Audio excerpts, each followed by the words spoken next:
Well, I went on a Sunday morning, stood in line for more than an hour, and then finally began the trek to the top.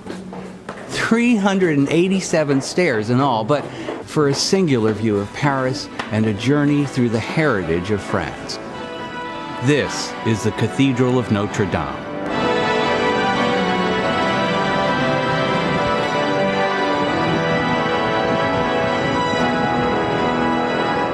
Almost 850 years old, it's an architectural masterpiece, from the gargoyles overlooking the city to the soaring arches.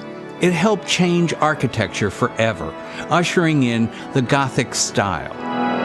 Even if it's better known from Victor Hugo's novel, The Hunchback of Notre Dame, which, by the way, played a pivotal role in the cathedral's history, but I'll come back to that, because real people do work here. I mean, dozens of them every day, like Jean-Pierre Leguet, one of the three organists. They're considered among the best in the world.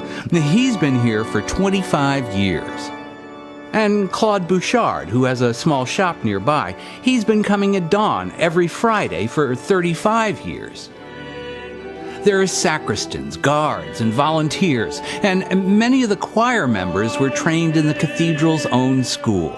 Yet, of the 30 to 60,000 visitors who may come here in a day, that's more even than the Eiffel Tower, nobody really knows if they're drawn by the story of Quasimodo or maybe seeking something more. We have no idea how many people get it. They just, something happens when they come into their church and they realize it. They walk in as tourists, they walk out as pilgrims.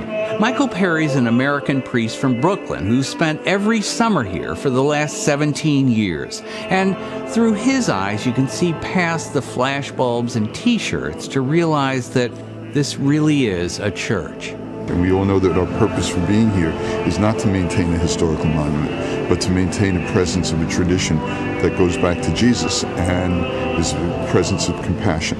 The priest who brought me here 17 years ago, when I asked him what the rules were, he said to help people leave in better shape than when they arrived. In front is a marker, a reminder that for centuries all streets in Paris, at one time all roads in France, led here. The cathedral is a symbol for many French, as powerful as the Statue of Liberty is for Americans.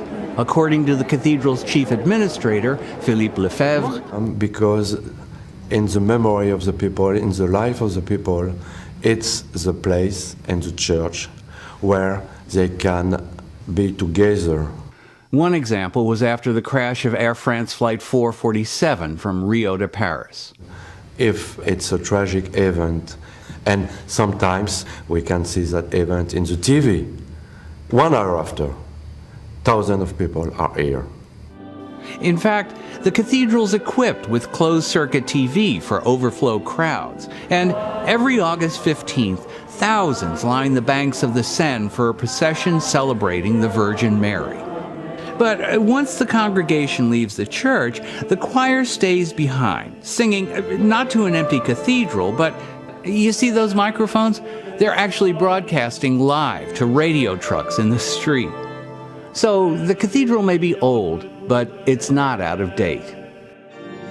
When it was built, churches were squat and almost windowless, but the bishop who commissioned Notre Dame wanted it filled with light and reaching to the heavens. The problem was engineering a structure that could withstand the enormous weight of its lead roof. And because it's so heavy, it puts pressure down on the wall, and the wall would buckle out. They needed some way to brace the walls, and the solution were these towers called flying buttresses. And so the weight from the top comes through that rib into these towers that are here. And so the weight of the roof is dispersed. It not only allowed them to go higher, but to open the walls for the great windows. The only thing that can weaken the structure is water.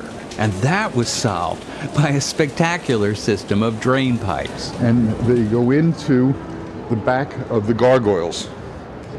And then the gargoyles spit the water out, because the word gargoyle comes from the French verb to gargle. And when the water's coming out, it sounds like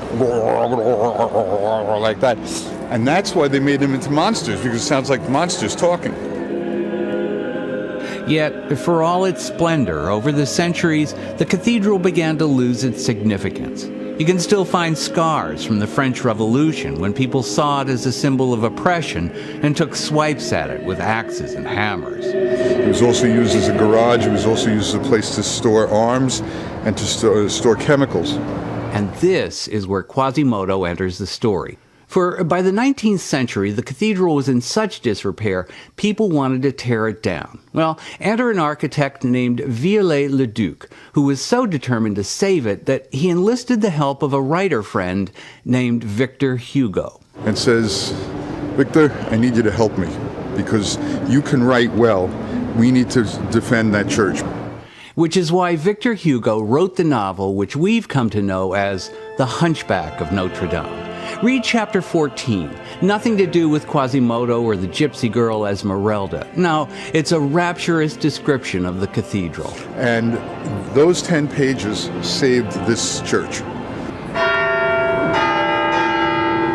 So, Quasimodo's legacy may be one reason to climb almost 400 stairs. Just don't be dismayed that the bells are now rung electronically. And the only one open to the public, the Great Bell, Le Bourdon, it's known in French, is only rung on special occasions. It's so heavy, more than 13 tons, that it can actually shake the tower.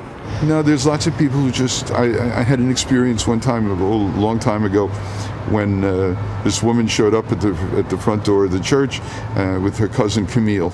I'll never forget the woman's name. And she said, and Camille said, come on, let's go in. She says, nah, you've seen one, you've seen them all.